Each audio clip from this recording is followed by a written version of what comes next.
तो आज की इस वीडियो में हम देखने वाले हैं ह्यूमन डिसीजेस। तो ह्यूमन डिसीजेस जो होते हैं वो अलग अलग टाइप के होते हैं। तो आज जो है हम फर्स्ट टाइप देखने वाले हैं, यानी कि causes by human diseases causes bye protozoa.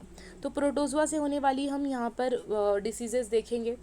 तो फर्स्ट जो है, पहली जो बीमारी है होती है प्रोटोजवा से, वो होती है पायरिया। पायरिया जो होती है हमारे कौन से ऑर्गन को अफेक्ट करती है, तो वो होता है गम्स। गम्स को अफेक्ट करती है ये। और यहाँ पर एक पैरासाइट होता है जो कि यही इम्पॉर्टेंट है एक्चुअली में। पूछ लिया जाता है कि पायरिया में कौन सा पैरासाइट होता है, तो यहाँ पर एंट अमीबा जिंजाइवलिस याद रखना है आपको। और यहाँ पर सिम्टम्स क्या होते हैं, ब्लीडिंग फ्रॉम गम्स। ठीक है, गम्स से क्या होती है, ब्लीडिंग स्टार्ट हो जाती है। तो बेटर है कि डॉक्टर को दिखाना ज़रूरी है इस केस में। नेक्स्ट जो है वो आता है मलेरिया। तो मलेरिया के बारे में मैं अगर कुछ थोड़ी सी एडिशनल इन्फॉर्मेशन दूं, तो मलेरिया का जो है यहाँ पर मैंने एक मेंशन किया है एक पर्सन का नाम, जिनका नाम है रोनाल्ड रोज। रोनाल्ड रोज ने 1897 में कंफर्म किया था कि malaria caused by malaria parasite and told that mosquito is the carrier of it. यानी इन्होंने ही बताया था कि बेसिकली हम कहते हैं कि मच्छर ने बाइट किया यानी कि मलेरिया हो गया। एक्चुअली ऐसा नहीं होता है। अगर मॉस्कीटो जो होता है वो स्प्रेड करता है, अगर उसने कोई ऐसे पर्सन को बाइट किया है जो कि पहले से वो मलेरिया डिसीज़ में है, और अगर वो जो मॉस्कीटो है वो किसी नेक्स्ट पर्सन को भी अगर वो बाइट करता है, तो जाहिर सी बात है वो ब्लड उसमें जाकर उसे भी कॉज कर देगा।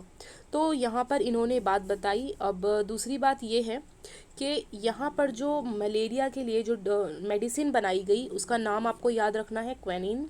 एंड ये जो क्वेनिन है ये कहाँ से ऑब्टेन किया गया, बार्क ऑफ चिंचोना ट्री।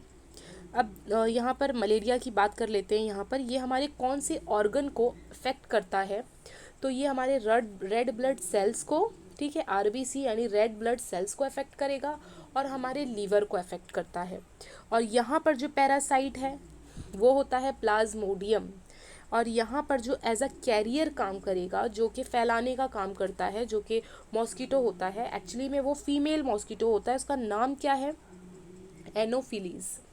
याद रखना है, इंपॉर्टेंट है, ये पेपर में पूछा गया है। और इसमें जो नॉर्मली सिम्टम्स हम देखेंगे तो फीवर वगैरह होते हैं इसमें। नेक्स्ट डिसीज़ की बात कर लेते हैं। तो नेक्स्ट डिसीज़ देख रहे हैं आप, क्या है, स्लीपिंग सिकनेस। अब स्लीपिंग सिकनेस में हमारे कौन से ऑर्गन अफेक्ट करते हैं, तो वो है ब्रेन अफेक्ट करता है। और ट्रिप्नोसोमा जो है यहाँ पर पैरासाइट है, तो याद रखना है। ठीक है, यहाँ पर आपको पैरासाइट का नेम ज़रूर याद रखना है, ट्रिप्नोसोमा।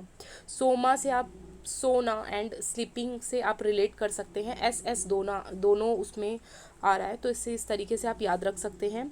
और यहाँ पर जो फैलाने का काम करेगा, एज अ कैरियर जो काम करने वाला है, वो है सी फ्लाइज। ठीक है, एंड यहाँ पर भी आपको फीवर विथ सीवियर स्लीप, ठीक है, ये सारे सिम्टम्स दिखाई देंगे आपको यहाँ पर। नेक्स्ट हम बात कर लेते हैं डायरिया। तो डायरिया ये तो बहुत कॉमन, आपने सुना ही होगा इसके बारे में। मोस्टली ये डायरिया डिसीज़ जो होती है वो बच्चों को होती है, बच्चों में ये आपको देखने को मिलेगी। और यहाँ पर डायरिया में जो पैरासाइट जो हमारे ऑर्गन इफ़ेक्ट होते हैं वो कौन से होते हैं, इंटेस्टाइन इफ़ेक्ट होता है। और यहाँ पर जो पैरासाइट है, देखिए, एंट अमीबा हिस्टोलेटिका, वहाँ पर अलग था, यहाँ पर स्टार्टिंग के नाम से कंफ्यूज नहीं होना है यहाँ पर। तो यहाँ पर ये एज अ पैरासाइटिक काम करेगा। और दूसरी चीज़ ये भी याद रखना है कि डायरिया जो होता है वो बच्चों में देखने के लिए ज़्यादा मिलता है। ठीक है, अब नेक्स्ट बात कर लेते हैं।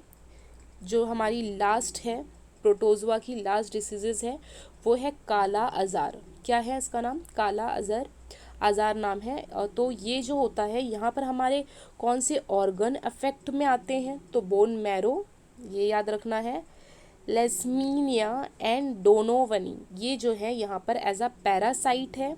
और यहाँ पर जो कैरियर काम करेगा, यानी जो इसको स्प्रेड करेगा इस डिसीज़ को, उसका नाम है सैंड फ्लाइज। तो ये थी हमारी टोटल प्रोटोजवा से होने वाली डिसीजेस। Thank you.